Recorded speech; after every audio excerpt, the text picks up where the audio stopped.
Ladies and gentlemen, welcome to The Spoken. Once again, today is the 30th of April. We're doing our NBA segment. It is playoff time in the NBA, so we have a lot to talk about over some of the games that happened on this past weekend. I'm your host, Terry Love. To my left here, we have Mr. Lance Twitwell. And today we have a guest host, Mr. Curtis Strickland now.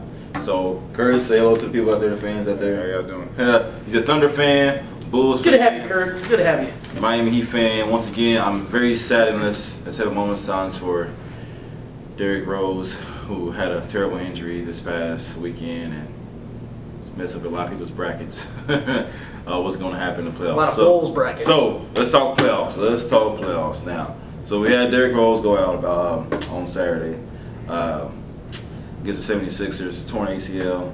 Should be out for the rest of the season. Out for Olympics. We'll miss some of next season. Yeah. So a lot of injuries this season, from toe to ankle to everything. Seems like I would hate to put him in a class like what you were talking about earlier, like McGrady, or Grant Hill. Full potential, can't maximize because due to the injury. So hopefully he'll have a speedy recovery and work on other aspects of his game, so you want to drive to the hole as much as he did once before. So anyway, let's talk about plus. How do you feel about the injury though? First of all. Well, I mean, there's no other way of putting it. It's terrible. This is bad for the NBA, and not just for the Bulls. This is bad. Derrick Rose, actually, I think he led in jersey sales this year for all players. Everybody loves Derrick Rose. Even if you're a Pacer fan or any kind of rival of the Bulls, you love Derrick Rose deep inside. Very exciting player, explosive player. And I hate to say this, but I knew this was coming. I knew some kind of injury was going to happen where he was going to be out, and I probably did jinx. I'm sorry, Derrick, if you're watching this, I apologize. But there's just something wrong with his body right now. I think he needs to just step away for a little bit. I'm not going to pull Ron Artest and say he needs to retire. Obviously not. But he needs to step away from a little bit and just relax. Let his body recuperate. He's still young. His body can, get back in shape and everything like that. He's only 23, I believe. So he can get back in it. This is terrible for the Bulls, terrible for all of us sports fans that love to watch Derrick Rose. Just a bad year for the guy all the way around. Right, so I know Heat fans are out there like, whoo, deep sigh of relief somewhat. But actually, don't take a deep breath just yet, because don't forget, they won 2 times against you guys this season without Derrick Rose, so watch out for that. What do you think about series, that? Though. Not right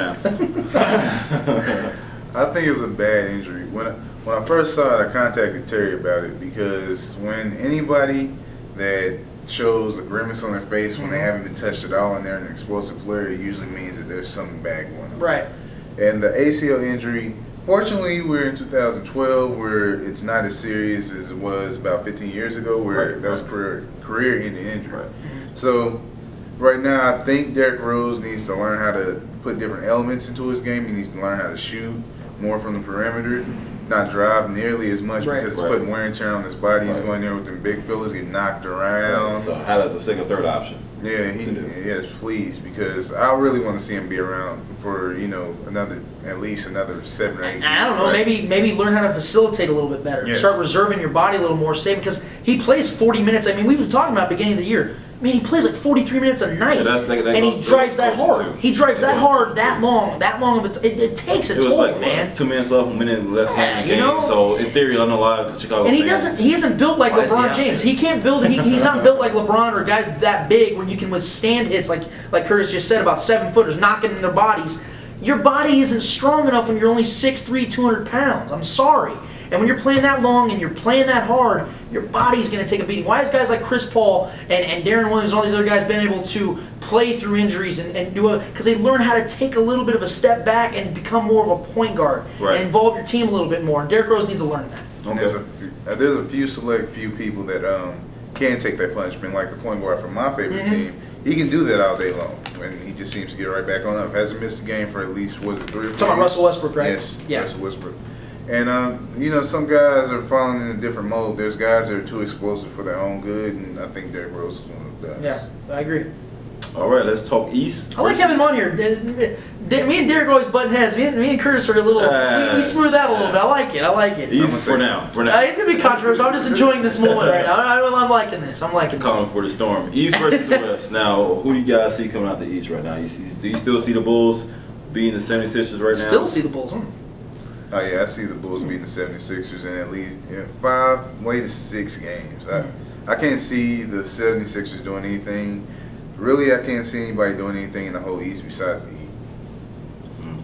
The Bulls are going to win this series. I still think the Bulls can actually make the Eastern Conference Finals, but they're going to have to work their butts off to even get there because now, I know they were 19-8, but they weren't playing the same team in a series, so they're going to have to really bring it to the max. I think C.J. Watson's good enough to get them a couple wins, help them to a couple wins, I should say.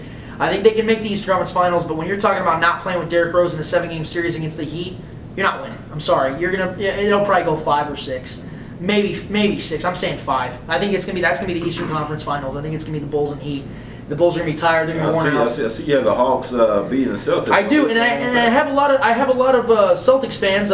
Rich Greenway in particular. He's one of the viewers and a supporter of the Spoken. He was a little upset about that. I'm sorry, Rich, but I don't think your Celtics are strong enough to even make it out of the first round. You're beat up. Ray Allen's not playing. Rajon Rondo is bumping uglies with referees. Can't help it. Get ejected. I'm sorry. You're not going to be a win like that. You don't have no depth on the bench. You're done. Okay, so what do you have to say about the Knicks fans who lost terribly to the Miami Heat? You think they still have a chance with Carmelo to go ahead and win the series, or it's too late? No, my whole reason for saying that the Knicks had a chance against the Heat is because they're a momentum team. They're a good three-point shooting team. That's a team that once they get on the road, they can take you out and they can shoot you out of the game, but they can also shoot themselves out of the game. And Iman Shumpert was a guy that I thought that would be an X factor against the Heat, because he's the only guy that can guard Dwayne Wade from the other team. The only other wingman that actually has good defense. So with him out and him having the same type of injury Derrick Rose had, he needs to, this team, the best I can see him doing is 5 games. And winning? I agree. Or winning against the Heat or losing against the Heat? Oh, no, losing against the Heat. I don't think he's that crazy. No, Derek might have said, 5 games Knicks, but who knows? This is the playoffs. Can't speak from here. So. He did, actually, that's one of his predictions. He just said Knicks first round. Of course he did. But not shocked there. All right, West. Now, the Spurs have the best record in the West, right? Still have the best record right now. You got the defending champs right now facing OKC with Durant hitting the game-winning shot. So is that? I'm not gonna say was that a lucky shot. You can go and make your own predictions about that. But will Dallas win that series? Is it too late for Dallas to win that series? No, it's not too late for Dallas. I don't have them winning it. Period. I just think that the Thunder are. You look at their team. You look at the roster they have.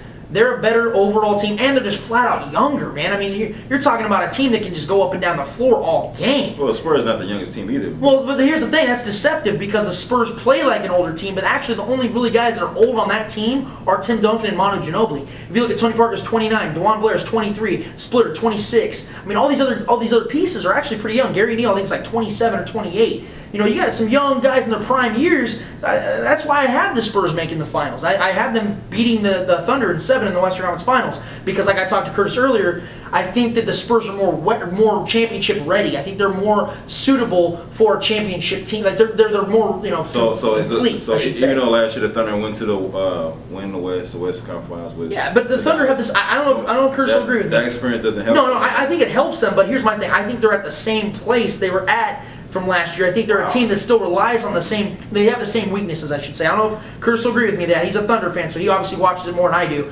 But I see this team rely too much on jump shooting. They don't have enough inside scoring, and I think that I just think their emotions run too high. I've said that before, I believe, on the show. I don't think that they keep their emotions in check enough to beat a Spurs team that's been there and done that before. What do you think about that, Kurt? I actually told him that. I was saying earlier this season, in the preseason, that the Thunder need to pick up somebody that can score in the post. Serge Ibaka is starting to come around and become a jump shooter, but I really wanted to see somebody that could really pound the post and get some scoring in there. I don't even want 20 points in the post. I want 10 or 12, just to keep everybody honest. And with the Dallas Mavericks, with this matchup, I really wanted to say that Oklahoma City will win in about 6 games. I can't see Dallas going the whole distance with us, and right now the only competition that we really have is the San Antonio Spurs. Okay, so the Lakers out of the first round? No, they beat the Nuggets in 7 games. I think the Nuggets make a little bit of a run here. And granted, I did make my bracket 2 days before the playoffs actually started. But I think the Nuggets do give him a little bit of a run now that Tyrone Hill has a felony charge now. I think he's going to be playing. Artest is still out. You're going to see that the Nuggets catch up a little bit. They play the Thunder in the second round and they lose in 6. Grizzlies and Clippers. Who do you think wins that? I think the Grizzlies are going to win. They started off hot that last game. Right there. Early lead. Yeah. late. So what's going on? Sometimes that can be demoralizing for any team, but I really think they've been there and done that. This Clippers team is very young. A lot of people haven't been in this, in this position, and I really think the Grizzlies will take over the series and win it in 6. All right, so let's go here. Finals pick. Who do you have here? Finals. I want to take the Heat and the Thunder. Heat and Thunder. Who wins it? Thunder in 6. Thunder in 6. Who do you have? I got the Spurs and the Heat in the finals, and I have actually the Heat winning in 6. Really, it's pretty much into your. Like I said, I think the Spurs are more ready. They're more at a place where they're ready to get to the finals.